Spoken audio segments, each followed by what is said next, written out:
अस्सलाम वालेकुम class 8, I am your science teacher. आज हम पढ़ेंगे application of chemical reaction, chemical reactions की एप्लीकेशंस कि वो कहाँ कहाँ यूज़ होते हैं। Burning, respiration and photosynthesis ETC are the examples of chemical reaction. किसी चीज़ का जलना, रिस्पिरेशन सांस लेना वगैरह जो होती है, और फोटोसिंथेसिस ये किस चीज़ की मिसालें केमिकल रिएक्शंस की हैं। We take place everywhere in our environment, जो कि हमारे माहौल में हर तरफ हो रहे हैं। अब देखें कोई ना कोई चीज़ जल भी रही होती है, तमाम जानदार सांस भी ले रहे हैं। इस तरह जानवर जो हो गए, इंसान हो गए, जानवर वगैरह सांस भी ले रहे हैं। उसके बाद फोटोसिंथेसिस किस में होती है? प्लांट्स वगैरह में होती है। तो ये तमाम रिएक्शंस हमारे इन्वायरमेंट में हो रहे हैं। अब फ्यूल में क्या क्या आ जाता है? नेचुरल गैस और पेट्रोल वगैरह जो होते हैं उन्हें क्या कहते हैं? फ्यूल कहते हैं। On burning in a vehicle engine, किसी भी गाड़ी के इंजन में जब ये जलते हैं, प्रोड्यूस डिफरेंट गैसेस। अब आपने देखा होगा इसमें से मुख्तलिफ तरह की गैसेस निकलती हैं, धुआं जो होता है। The gases so produce develop pressure to move the piston in the engine. अब आपको पता है इंजन में क्या होते हैं? पिस्टन लगे होते हैं, तो उनको मूव करवाने के लिए ये गैसेस काम करती हैं। And to run the vehicle, जिसकी वजह से गाड़ी वगैरह चलती हैं। Heat produce during burning of fuel in our kitchen. अब हमारे किचन में जब हम लोग किसी भी फ्यूल को जलाते हैं, गैस वगैरह के, तो खाना बनाने के लिए हमें क्या चाहिए होती है? हीट। तो हीट यूज़ करते हैं। Is use to cook food, खाना बनाने के लिए। Similarly heat produce during burning of fuel in industries use to produce steam from water. अब स्टीम बनाने के लिए फैक्ट्रियाँ वगैरह जो होती हैं उसमें स्टीम बनाने के लिए भी हम लोग किसको यूज़ करते हैं?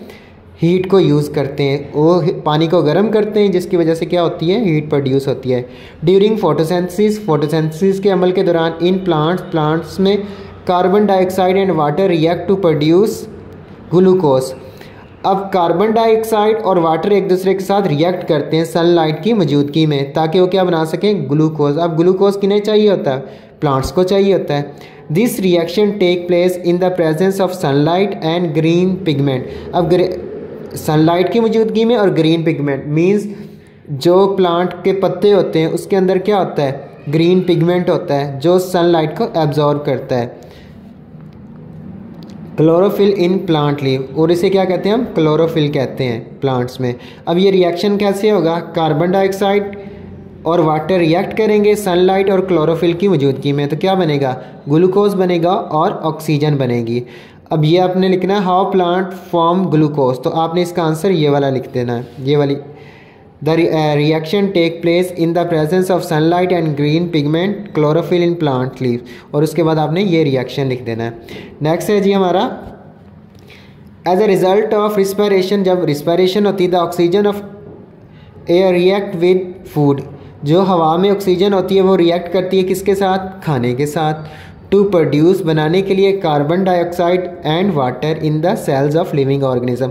अब जो भी जानदार हैं, जैसे हम लोग हैं, तो हम लोग क्या करते हैं? ऑक्सीजन लेते हैं, तो वो ऑक्सीजन किसके साथ रिएक्ट करती है? खाने के साथ रिएक्ट करती है।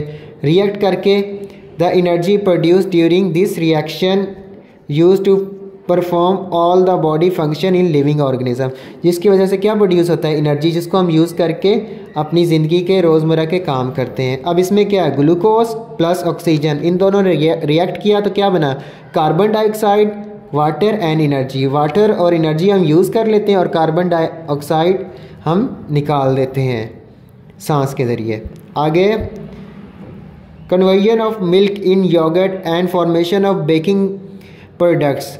अब जब दूध को हम किस में कन्वर्ट करते हैं? योगर्ट, दही में कन्वर्ट करते हैं, तो ये और बेकिंग प्रोडक्ट्स वगैरह बनाते हैं। बेकरी के जो प्रोडक्ट्स होते हैं उनको बेक करते हैं।